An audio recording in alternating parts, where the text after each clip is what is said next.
pójdźmy razem dalej.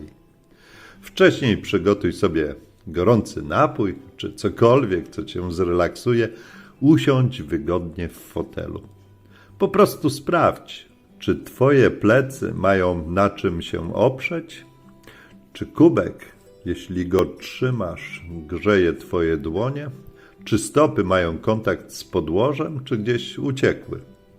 Nie musisz nic zmieniać, wystarczy, że wiesz. Witaj w epizodzie 10. Tajemnic świadomości. A mówi do ciebie Dar i już na kanale Innowidzący. Cieszę się, że tu jesteś. Naprawdę. Być może dlatego, że traktujesz ten epizod jako miejsce, do którego się wraca. Wyobraź sobie, że wchodzisz do domu późnym popołudniem. Do takiego domu, który zna twoje kroki. Drzwi zamykają się za plecami trochę ciszej niż na zewnątrz. Powietrze ma inną gęstość. Może gdzieś w salonie pachnie drewnem, herbatą, kurzem na książkach.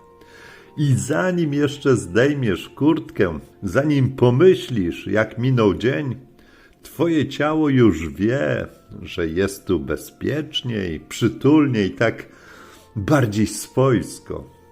Tu wszystko, co z zewnątrz, w tobie puszcza. I tu w tym miejscu zaczyna się moja narracja. Zaczyna się w chwili, w której ramiona same opadają odrobinę niżej, a oddech nawet nie głębszy, po prostu nie musi się śpieszyć. Jeśli chcesz, możesz teraz bardzo delikatnie to sprawdzić. Po prostu zapytać ciało, czy jest tu odrobinę cieplej niż przed chwilą? W świecie, w którym żyjemy, nauczono nas słuchać tego, co głośne, słów, opinii, wyjaśnień, a to, co przychodzi cicho, ten pierwszy, ledwo zauważalny ruch w środku, zostało uznane za nieważne. A przecież właśnie tam zaczyna się kontakt. Zanim pomyślisz, co ja czuję, twoje ciało już to wie. Zanim nazwiesz nastrój, on już w tobie się rozlał, jak światło w pokoju o zmierzchu. W tej właśnie chwili zapraszam cię, żeby wrócić do tej pierwszej chwili. Do momentu, w którym jeszcze nic nie trzeba rozumieć. Będziemy mówić o sygnałach pola. Ale nie jako o czymś dalekim czy tajemniczym, raczej jak o tym, że przestrzenie mają swój oddech, ludzie przynoszą ze sobą pogodę, a sytuacje zostawiają ślad, zanim zdążysz je nazwać. I ty to wszystko już znasz, tylko być może dawno nikt nie zaprosił cię, żeby usiąść i tego posłuchać. Na razie nie idźmy dalej. Jeszcze chwilę, zostań tutaj z dźwiękiem mojego głosu, z ciężarem ciała, który trzyma cię na ziemi, tu, w tej przestrzeni, z tą prostą świadomością, że nie musisz nic. To jest próg, który się przekracza bez wysiłku. Bardziej taki, który otwiera się sam, kiedy przestajesz pchać. Za chwilę pójdziemy głębiej, do miejsca, w którym ciało słyszy wcześniej niż dźwięk. Ale to, co najważniejsze, już się wydarzyło. Drzwi są otwarte, ogień się pali. O, już tu jesteś. A to wystarczy, żeby przejść dalej. Czasem zamiast ciszy przed dźwiękiem jest ruch. Nie nagły, nic dramatycznego. Raczej taki, który zaczyna się niepostrzeżenie. Jak zmiana prądu w rzece, zanim jeszcze zobaczysz, że woda płynie szybciej. Może znasz ten moment. Dzień jeszcze wygląda tak samo, a jednak coś w nim już nie stoi w miejscu. Nie potrafisz powiedzieć co, nie masz powodu. A mimo to twoje ciało zachowuje się, jakby już było w drodze. Nie masz niepokoju i to nie jest ekscytacja. To jest przesunięcie. Jak wtedy, gdy idziesz znaną ścieżką i nagle orientujesz się, że twoje nogi same zwolniły albo przyspieszyły, choć nikt nie wydał polecenia. Zauważasz, że w takich chwilach nie jesteś ani całkiem na zewnątrz, ani całkiem w środku. Nie analizujesz, ale też nie jesteś odłączona. Jesteś w ruchu, który zaczyna cię obejmować. Jeśli chcesz, sprawdź to teraz bardzo subtelnie, ale nie zatrzymuj się i nie szukaj punktu. Zapytaj ciało, czy coś we mnie chce iść dalej, czy raczej zejść głębiej. I pozwól, żeby odpowiedź nie była wyrażona słowem. To jest moment, w którym świadomość przestaje być obserwowaniem z brzegu, a zaczyna przypominać wejście do wody. Na początku czujesz tylko chłód na kostkach, po chwili na łydkach, a potem już wiesz, że nie stoisz na suchym i nie musisz decydować, czy chcesz pływać. Wystarczy, że przestaniesz się cofać. Właśnie tu zaczyna się taniec z tym, co większe niż ty, ale nie obce. Pole nie popycha, pole zaprasza ruchem. Kiedy coś w tobie jest gotowe, świat odpowiada delikatnym przesunięciem, spotkaniem, impulsem, myślą, która nie naciska, tylko czeka. Jeśli pozwolisz temu trwać chwilę dłużej, zauważysz, że nie jesteś niesiony w jednym kierunku. Jesteś prowadzona i prowadzącym jednocześnie. To jest bardzo ludzkie doświadczenie, starsze niż słowa czy decyzje. Człowiek od zawsze uczył się świata, poruszając się w nim i jednocześnie zanurzając się w jego rytmie. Tu nie ma wyboru, albo ruch, albo głębia. Głębia otwiera się poprzez ruch, a ruch nabiera sensu w głębi. Być może dlatego najważniejsze rzeczy w życiu rzadko przychodzą jako gotowe odpowiedzi. One przychodzą jako chodź, albo zostań jeszcze chwilę i ciało wie, kiedy jest to właściwe. Nie próbuj tego zatrzymywać, nie próbuj rozumieć za wcześnie. Jeśli coś w tobie zaczęło się poruszać, pozwól temu iść. Jeśli poczułaś, że robi się głębiej, pozwól sobie się zanurzyć. To nie są dwa różne ruchy. To jest jedno doświadczenie widziane z dwóch stron. W następnym progu zaczniemy słuchać nie tylko tego, co się porusza, ale skąd to poruszenie przychodzi, jako kierunku. I wtedy zacznie się prawdziwa rozmowa między tobą a światem. Kiedy coś w tobie porusza się od razu, czujesz, że to nie jest twoje od wczoraj. Nie wyrasta z żadnej myśli i nie ma korzeni w rozmowie. Nie ciągnie się też za tym żaden znany ci obraz. Pojawia się jak pogoda, która przyszła z daleka. Może to być nagłe przytłumienie, jakby dzień stracił ostrość, albo przeciwnie, delikatne ożywienie, jak gdyby ktoś otworzył okno, choć nikt nie wstał z miejsca. I zanim jeszcze spróbujesz to nazwać, twoje ciało już ustawia się do tego bokiem, przodem albo plecami. Ciało nie pyta, co to znaczy, ale skąd to idzie? To bardzo stare pytanie, starsze niż język. Wyobraź sobie człowieka, który stoi na skraju lasu o świcie.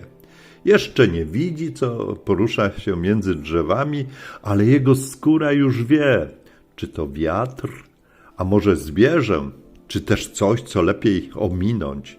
I tu nie ma strachu. Wie, że jest w kontakcie. Tak samo jest z tobą. Są poruszenia, które przychodzą z przodu. Czujesz je jak delikatne zaproszenie. Coś w klatce piersiowej robi się jaśniejsze, oddech ma więcej miejsca, myśl sama przesuwa się w stronę sprawdź. Są poruszenia, które nadchodzą od tyłu, jak cień, który jeszcze nic nie robi, ale już zmusza cię, byś się obejrzała. Ciało lekko się usztywnia, jakby chciało osłonić plecy. Są takie, które wchodzą z boku, rozlewają się, rozpraszają, trudno je uchwycić, jak rozmowa w tle, która męczy, choć nie słyszysz ani jednego zdania. I są takie, które uderzają wprost, bez ostrzeżenia, bez negocjacji, jak fala, która nie pyta, czy umiesz pływać. Zauważ, że w żadnym z tych przypadków ciało nie potrzebuje historii. Ono nie musi wiedzieć dlaczego. Wystarczy mu wiedza skąd. Jeśli teraz na chwilę się zatrzymasz, naprawdę na chwilę, możesz bardzo subtelnie sprawdzić. To, co w tej chwili w tobie jest, czy napływa, czy wypływa. Czy może tylko przechodzi przez środek, nie zatrzymując się nigdzie na długo. Nie odpowiadaj sobie słowami. Zobacz, gdzie ciało robi miejsce, a gdzie je zabiera. Kiedy zaczynasz to widzieć, świat przestaje być ciągiem przypadków. Zaczyna przypominać przestrzeń w ruchu, w której jesteś punktem przecięcia prądów. To wszystko, co przez ciebie przechodzi, chce zostać. Nie wszystko, co się pojawia, jest zaproszeniem. Ale każde poruszenie niesie informację. Nie o tobie, lecz o relacji między tobą a tym, co właśnie się wydarza. I to pojawia się coś bardzo ważnego, co zmienia sposób bycia w świecie. Przestajesz traktować siebie jak zamknięty worek z emocjami. Zaczynasz doświadczać siebie jak otwartą przestrzeń, przez którą coś przechodzi, coś odchodzi, a coś tylko na moment siada na progu. Nie musisz tego zatrzymywać, nie musisz się tego pozbywać. Wystarczy, że wiesz, z której strony wieje. To, wbrew pozorom, daje ogromny spokój, bo nie wszystko, co cię porusza, jest wezwaniem do działania i nie wszystko, co boli, jest twoim błędem. Czasem jesteś tylko miejscem, przez które przechodzi zmiana, zanim znajdzie swój dom gdzie indziej. W kolejnym progu nie będziemy już śledzić kierunku. Zaczniemy widzieć szerzej. Tak jak patrzy ciało, kiedy nie musi się napinać, żeby przetrwać. I wtedy świat przestanie być czymś, co stoi naprzeciw. Zacznie być czymś, w czym jesteś zanurzony po brzegi. Są miejsca, do których wchodzisz i od razu wiesz, że coś się zmieniło. Nie dlatego, że zobaczyłeś, czy że coś sobie pomyślałeś. Po prostu oddech robi się inny. Czasem ledwie zauważalnie płytszy, jakby powietrze stawiało delikatny opór. Czasem przeciwnie, klatka piersiowa sama się rozszerza, jakby wreszcie było gdzie oddychać. I zanim zorientujesz się, gdzie jesteś. Wejdźmy w to powoli. Wyobraź sobie, że stoisz w progu jakiegoś miejsca. Nic konkretnego, takiego, które każdy zna na swój sposób. Może to być pokój, w którym dawno nie byłaś, może klatka schodowa, może czyjś dom, czy zwykły sklep, do którego wchodzisz, tak, tylko na chwilę. I zanim jeszcze spojrzysz, rozejrzysz się dookoła, zanim umysł zacznie układać mapę, twoje ciało już odbiera sygnał. Ramiona albo same opadają, albo unoszą się minimalnie, jakby chciały się przygotować. Kręgosłup reaguje, brzuch reaguje, skóra reaguje. Nie pytasz dlaczego, po prostu jesteś w tym. Są miejsca, w których czujesz się, jakbyś musiał być trochę mniejszy, trochę ciszej oddychać, trochę bardziej uważać na każdy ruch. I są takie, w których coś w tobie się rozkłada, jak płaszcz odłożony na krzesło, jak napięcie, które nie jest już potrzebne. Nikt nic nie powiedział, nic się jeszcze nie wydarzyło, a jednak pole już działa. Zauważ, że to nie jest emocja czy myśl. To jest stan, który rozlewa się po tobie jak temperatura wody, do której zanurzasz dłonie. Nie wkładasz ich po to, żeby coś sprawdzić, po prostu czujesz. Ciepła, zimna, dobra, nie dla mnie. Są rozmowy, po których wychodzisz, jakby ubyło ci prądu. Nic złego się nie stało, nikt cię nie zranił, a jednak ciało jest cięższe, kroki wolniejsze, myśli jakby oddalone. I są rozmowy, po których idzie się lżej, choć temat był trudny, choć nie wszystko było miłe. Coś w tobie zostało nakarmione. Nie argumentem czy radą, obecnością. Zatrzymaj się tu na chwilę. Przypomnij sobie jedno takie miejsce. Nie analizuj go i nie próbuj opisywać. Po prostu zobacz, co robi twoje ciało, kiedy o nim pomyślisz. Czy ramiona chcą opaść? Czy brzuch się kurczy? Czy raczej szuka wyjścia? To dzieje się zawsze wcześniej, niż pojawi się jakikolwiek pogląd.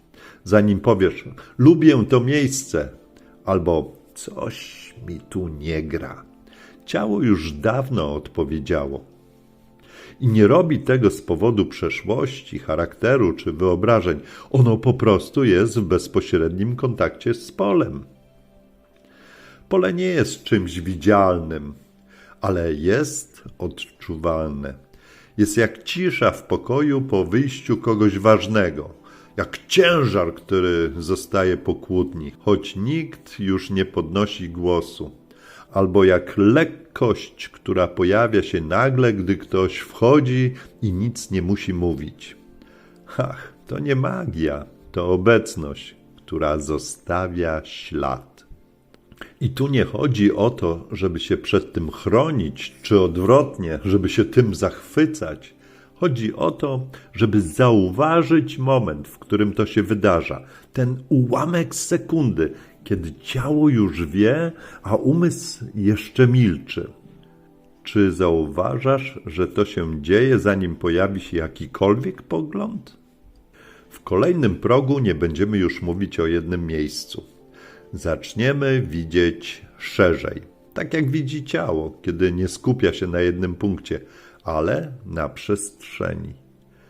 I wtedy świat zacznie się otwierać, nie przed tobą, ale wokół ciebie. Przez większość życia patrzymy na świat jak przez wąskie okno. Coś jest na pierwszym planie, coś wymaga uwagi, coś trzeba zrozumieć, ocenić, ogarnąć. Reszta pozostaje tłem, niewyraźnym, drugorzędnym. Ciało nigdy tak nie patrzyło. Jest taki moment, może znasz go dobrze, kiedy nie skupiasz się już na jednym punkcie. Może to być spacer bez celu, patrzenie w ogień, siedzenie przy oknie, gdy deszcz pada. Oczy są otwarte, ale niczego nie szukają. I wtedy nagle zaczynasz widzieć więcej. Choć nie wiesz dokładnie co. Ruch na skraju pola widzenia. Zmianę światła, obecność czegoś, co nie domaga się nazwy, niczym mysz przemykająca wzdłuż listwy podłogowej. To jest widzenie peryferyjne. Nie jako technika, ale jako naturalny stan. Stan, w którym świat nie ustawia się naprzeciw ciebie, ale rozciąga wokół. Nie ma centrum, nie ma jednego punktu ważniejszego niż reszta. Jesteś wewnątrz obrazu, a nie przed nim. Jeśli chcesz, możesz bardzo delikatnie to sprawdzić teraz. Nie skupiaj wzroku na niczym konkretnym. Pozwól, żeby oczy odpoczęły, jakby patrzyły przez wszystko, ale nie na coś. Zauważ, że oddech sam się zmienia, po prostu dlatego, że ciało przestaje się spinać. Kiedy nie ma punktu, nie ma potrzeby kontroli. W tym sposobie widzenia przestrzeń zaczyna mówić inaczej. Nie domaga się uwagi, jest. I ty jesteś jednocześnie. Zauważ, że kiedy patrzysz w ten sposób, dźwięki układają się inaczej. Nie jeden po drugim, ale warstwami. Coś bliżej, coś dalej, coś ledwo słyszalne, jakby świat oddychał pod spodem. To samo dzieje się z odczuciami w ciele. Nie jedno napięcie, nie jedna emocja. Całe pole doznań, które istnieje naraz. I w tym stanie bardzo trudno jest się śpieszyć. Bardzo trudno jest się bronić. Bardzo trudno jest kłamać, nawet przed sobą. Bo peryferia nie dają się zmanipulować. One tylko pokazują, czy coś pasuje do całości, czy nie. Dawniej ludzie żyli w ten sposób częściej. I to nie ma się nic z tym, że byli bardziej świadomi, ale to była norma, że musieli widzieć szeroko. Las nie ma centrum, morze nie ma centrum, niebo nie ma centrum. Człowiek też go nie potrzebuje, chyba że chce wszystko kontrolować.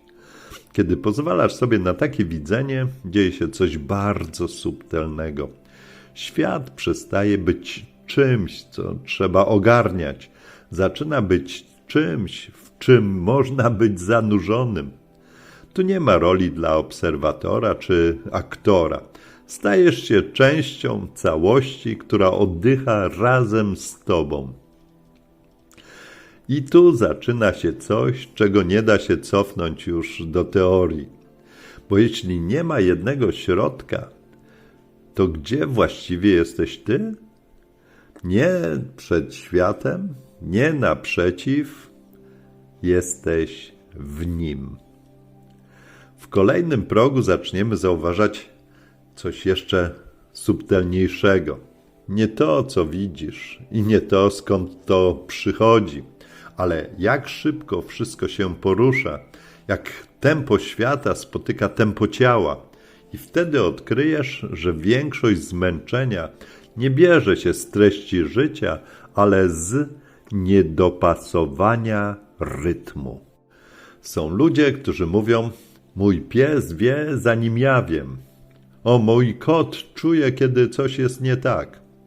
Przy roślinach czuję się inaczej, chociaż nic się nie dzieje. I bardzo często, zaraz po tym zdaniu, uśmiechają się niepewnie.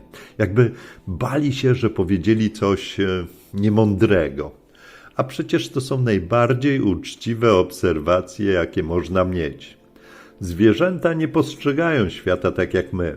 Nie składają go z myśli, nie opowiadają sobie historii. Ich percepcja działa ciągle, jak otwarte okno, które nigdy się nie zamyka. Pies nie czeka, aż wydarzy się coś konkretnego. On reaguje na zapowiedź zmiany, na mikroruch w ciele, na zmianę zapachu skóry, na tempo oddechu, które przyspieszyło o ułamek sekundy. Dlatego często wstaje, zanim ty wstaniesz. Podchodzi, zanim ty wiesz, że zaraz się rozpłaczesz. Odsuwa się, zanim padnie pierwsze ostre słowo. Nie dlatego, że rozumie, dlatego, że czyta rzeczywistość w czasie rzeczywistym. To jest ciekawy fakt, o którym rzadko się mówi w zwykłych rozmowach. U wielu zwierząt układ nerwowy reaguje nie na zdarzenie, ale na zmianę stanu, która je poprzedza. To trochę tak, jakby świat mówił im szeptem: oj, coś się zbliża, a one słyszały to wyraźniej niż my. Dlatego ptaki milkną przed burzą. Dlatego konie stają się niespokojne, zanim coś się wydarzy. Dlatego kot nagle znika z pokoju, choć nic się jeszcze nie stało. To ciągły kontakt z polem życia, bez przerwy na analizę. Teraz coś bardzo ważnego i bardzo bliskiego wielu odbiorcom. Zwierzęta nie próbują cię zmieniać. One reagują tylko na to, jakim jesteś teraz. Jeśli jesteś napięty, one to czują. Jeśli jesteś niespójny, one się wycofują. Jeśli jesteś obecny, one zostają. One cię nie oceniają. Tak się dzieje dlatego, że ich system nie toleruje fałszu. I właśnie dlatego tak wiele osób mówi, że przy zwierzętach można być sobą. Bo przy nich nie da się udawać.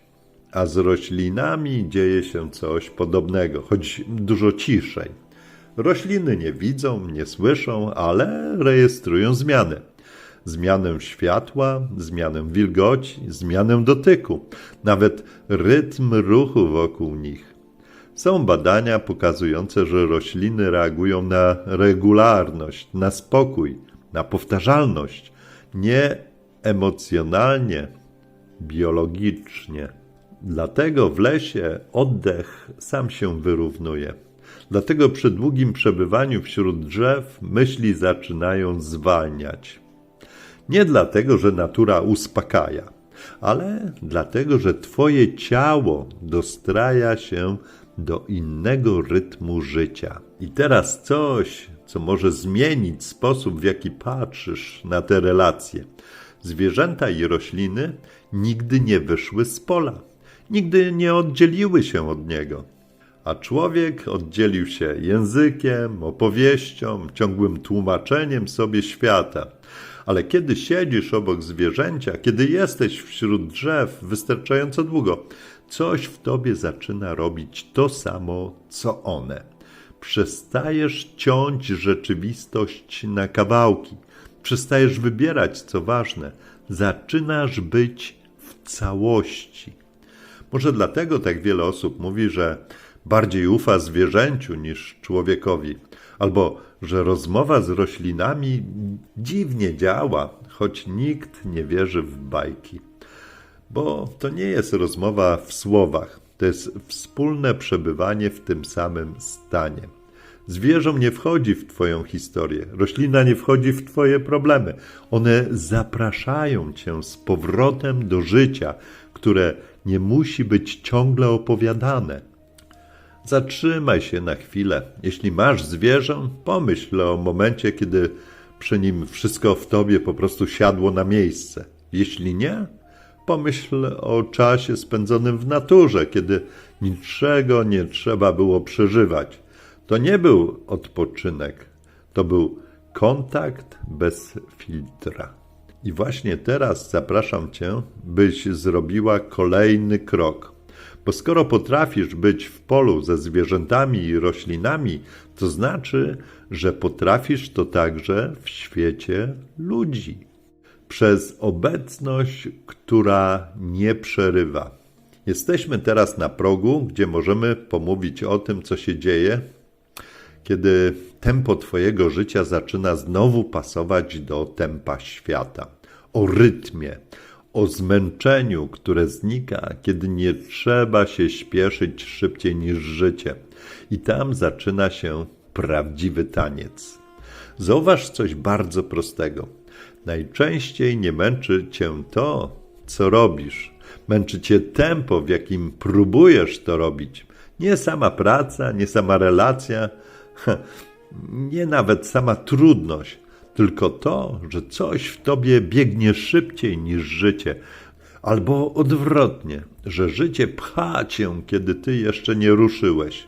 Każdy z nas zna te momenty, dni, w których wszystko idzie gładko, sprawy układają się same, spotkania mają rytm, czas mija, ale nie ucieka.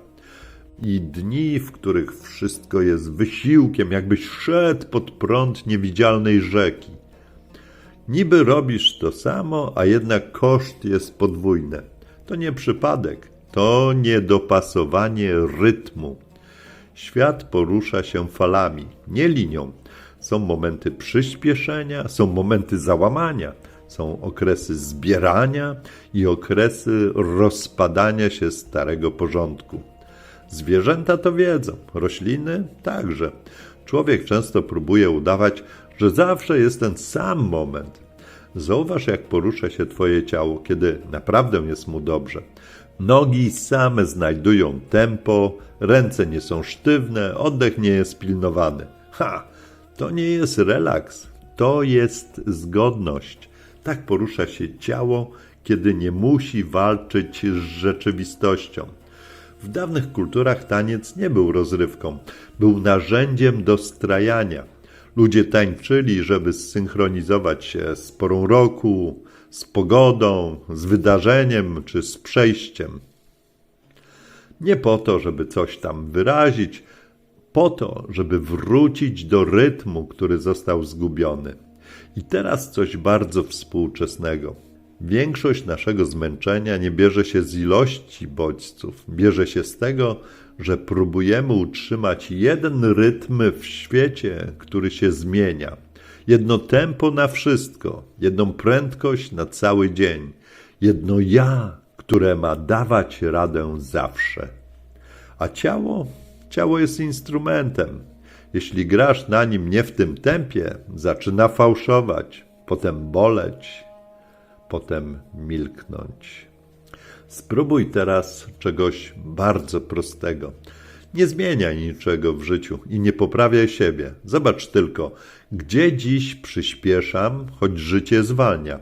Gdzie trwam, choć coś chcę ruszyć.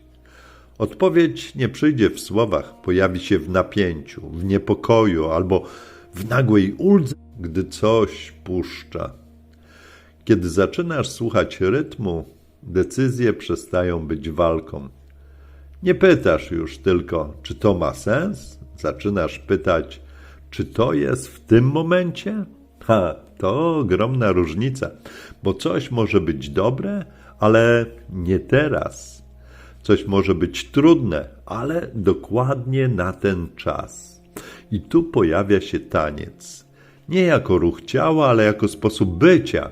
Czasem robisz krok do przodu, czasem się cofasz, czasem stoisz w miejscu, choć świat krzyczy, żebyś biegł. A czasem biegniesz, choć dawniej byś się już zatrzymał. Taniec polega na tym, że nie trzymasz się jednego kroku.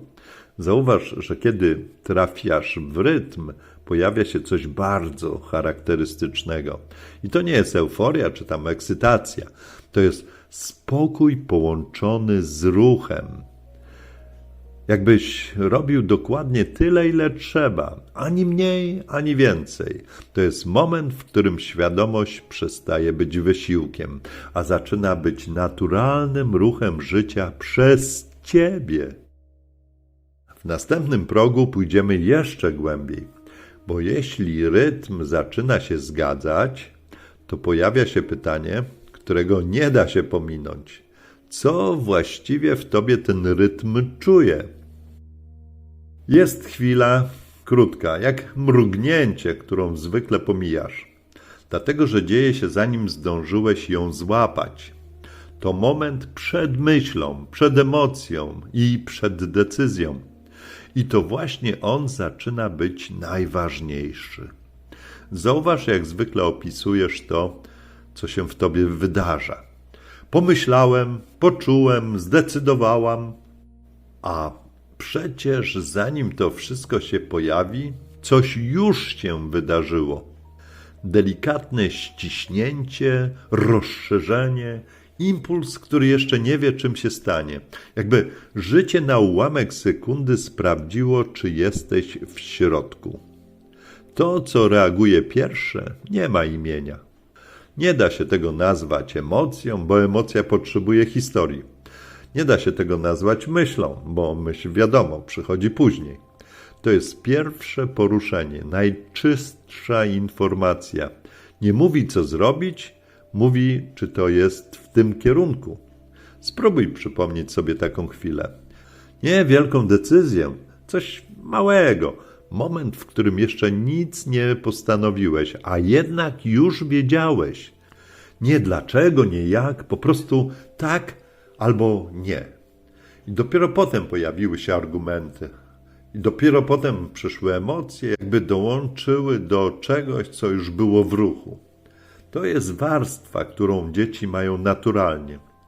Dlatego często wiedzą, zanim potrafią powiedzieć. Dlatego reagują ciałem, zanim nauczą się tłumaczyć. Z czasem uczymy się to zagłuszać, bo świat lubi powody, świat lubi uzasadnienia, a to, co reaguje pierwsze, nie tłumaczy się. Zwierzęta działają właśnie z tego miejsca, rośliny też, choć inaczej, dlatego, że nie przecięły kontaktu z tym poziomem. Człowiek może do niego wrócić, ale nie przez wysiłek, przez zatrzymanie się wcześniej. Jeśli chcesz, możesz spróbować teraz. Nie skupiaj się na żadnym problemie, nie pytaj o rozwiązanie. Zauważ tylko, co w tobie reaguje, zanim nazwiesz to reakcją. Gdzie w ciele się to zaczyna? Nie szukaj konkretu. Zobacz, gdzie coś rusza. To wystarczy. Kiedy zaczynasz rozpoznawać ten moment, dzieją się dwie rzeczy naraz. Po pierwsze, przestajesz winić się za emocje, bo widzisz, że one przychodzą później. A po drugie, przestajesz ufać każdej myśli, bo wiesz, że nie ona jest pierwsza. I wtedy pojawia się nowy rodzaj spokoju. Skąd to się bierze i na czym polega? Dlatego, że wiesz wcześniej.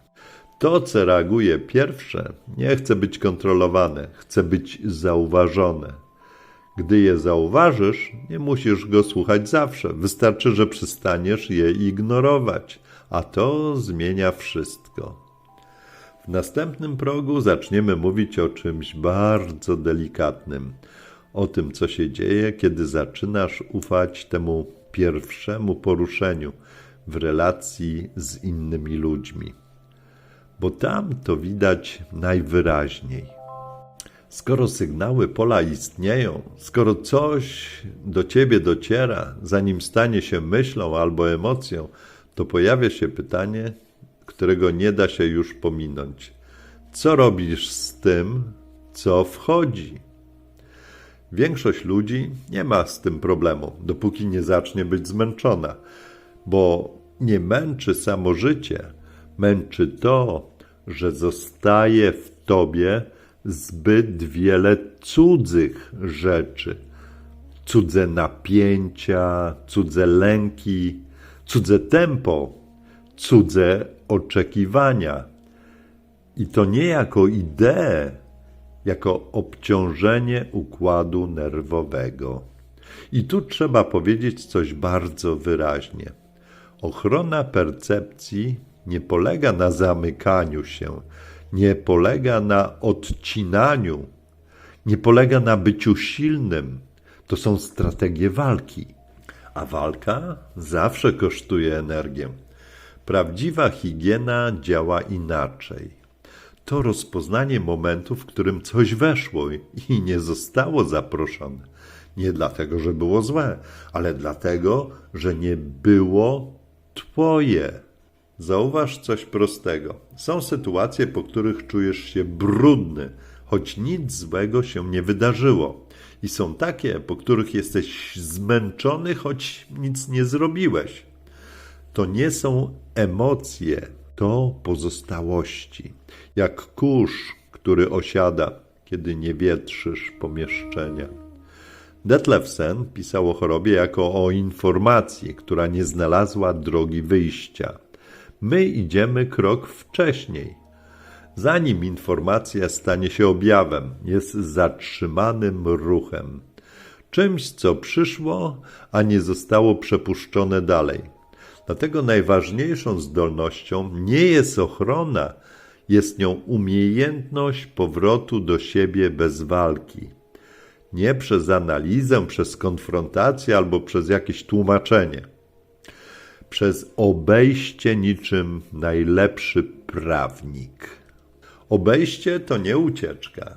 To zdolność powiedzenia sobie wewnętrznie: To przechodzi przeze mnie, ale nie musi tu zostać. Jak woda, która omija kamień, zamiast próbować go przesuwać. Zauważ, że ciało zawsze wie, kiedy coś nie jest twoje.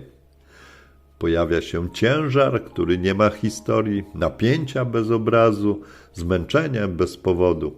To są sygnały higieniczne, nie ostrzegawcze. Jak informacja, tu trzeba przewietrzyć. I teraz coś bardzo praktycznego. Nie musisz czyścić pola, nie musisz zamykać pola, nie musisz niczego odpierać, odpinać. Wystarczy jedno rozpoznanie. Czy to mnie prowadzi, czy mnie obciąża? Jeśli prowadzi, zostaje. Jeśli obciąża, przepuszczasz. Nie przez decyzję, poprzez zmianę pozycji. Czasami fizycznej, czasem oddechu, czasem po prostu wyjścia z miejsca. To jest właśnie higiena percepcyjna, która nie jest heroicznym wysiłkiem czy duchową dyscypliną. Jest zwykłą zdolnością niewynoszenia ze sobą tego, co nie należy do twojej drogi. I tu dochodzimy do najważniejszego momentu w tym epizodzie.